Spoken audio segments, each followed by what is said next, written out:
I changed my mind. It's true. It wasn't easy. It took a lot of hard work, and I needed a lot of encouragement along the way. But I did it. In this video, I'll tell you how and how you can change your mind as well.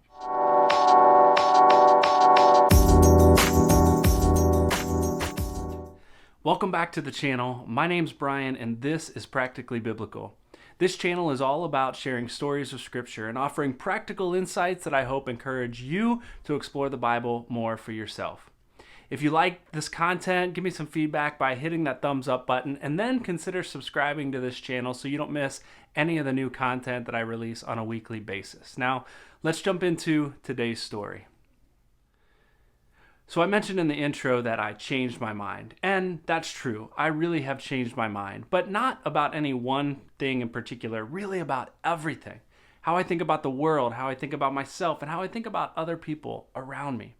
So this video is not really about what I changed my mind about, but really about how my mind was changed.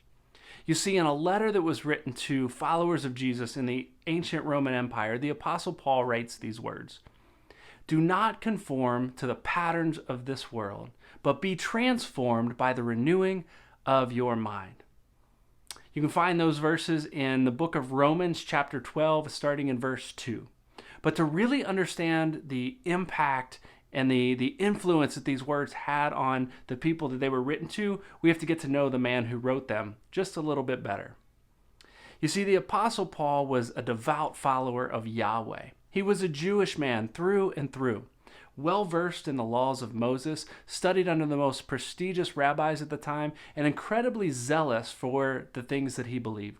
So much so that he made it his life mission to suppress the message of Jesus and to persecute the followers of Jesus, and in his own words, even to their death. And that's not just a story that he tells. It's when he first shows up on the pages of Scripture, we see it in Acts chapter 7. He's overseeing the execution of one of these Jesus followers. But something happened to the Apostle Paul that changed his mind. I'll save that story for another time, but for now I'll simply tell you that it involved a miraculous encounter with the resurrected Jesus. If you want to get a head start and read up on that story for yourself, you can find it in the New Testament book of Acts in chapter 9. But in that moment, everything changed for Paul.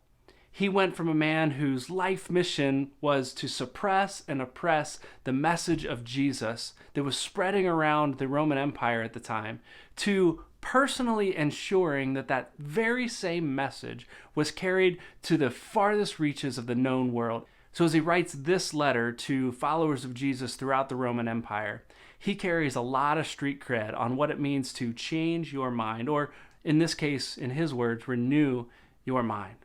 This passage actually starts a verse earlier in Romans 12, verse 1, that says this: "I urge you, brothers and sisters, in view of God's mercy, to offer your bodies as living sacrifices, holy and pleasing to God." And then we get to the verse that I shared with you earlier: "Do not conform to the pattern of this world." And this is where I want to pause and get really practical. Because we don't have to go far or think very hard to recognize that our heads, our minds are filled with unholy things on a daily, hourly, and even minute-to-minute basis.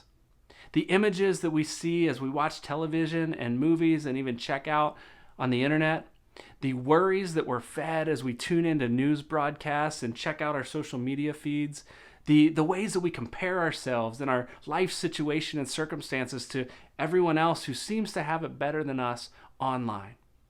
We don't have to go far or think very hard about it to recognize that our minds and the ways we think are shaped by the world around us. And that's not easy to admit, but we all know deep down that it's true. But friends, it doesn't have to be that way. Our minds can be changed. In fact, this is what Paul is urging us to do in this passage, that when our minds are renewed, we ourselves can be transformed. When we begin to think differently about the world, about ourselves, and about the people around us, we will be transformed. And the way we treat and interact with others will be changed. And we, as we are transformed, will change the world.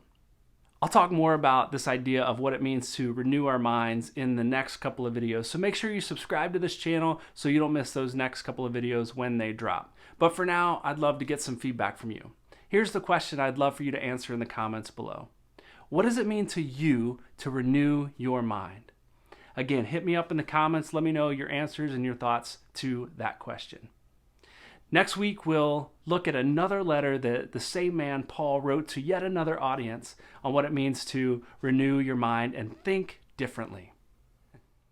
Hey, thanks for watching. If you found this content at all helpful, let me know by hitting that thumbs up button. Consider subscribing to this channel and hitting that bell so you can be notified when the next video drops. Then check out a couple of my other videos on this channel and make sure you come right back here as we continue to journey together on Practically Biblical.